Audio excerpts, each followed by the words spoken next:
রাসূলুল্লাহ সাল্লাল্লাহু আলাইহি সাল্লামের সুন্নতকে জিন্দা করার ওসিলা উপায় তৈরি হয়ে যায়। মান তামাসসাকা বিসুন্নতি ইনদা ফাসাদি উম্মতি ফালাহু আজরু মিআতি শাহীদ।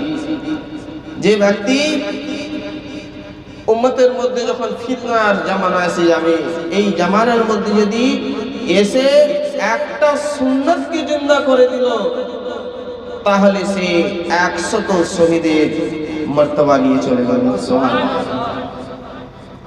তাহলে আমাদের এই জন্য কামেল মুর্শিদের সান্নিধ্য পেতে হবে।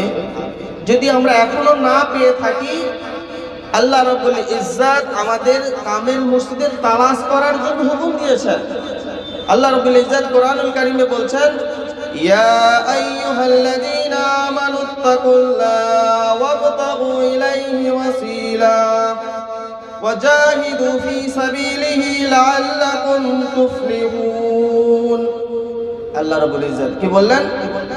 যে হে ঈমানদারগণ, বিশ্বাসীগণ, ওয়াত্তাকুল্লাহ, তোমরা আল্লাহকে ভয় করো, অর্থাৎ তোমরা মুত্তাকি হয়ে যাও। তোমরা মুত্তাকি হয়ে যাও, হে ঈমানদারগণ, তোমরা মুত্তাকি হয়ে যাও। আর এই মুত্তাকি হয়ে তোমরা কি করবে?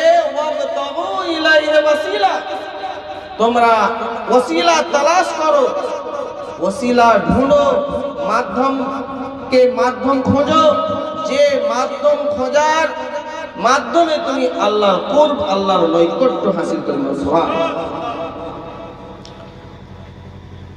ওয়াজাহিদু ফী সাবিলিহি, আর এই মাধ্যম খোঁজার পরে তার তোমরা রাস্তায় তোমরা জদ্দোজিহাদ করো, মানে প্রচেষ্টা করো।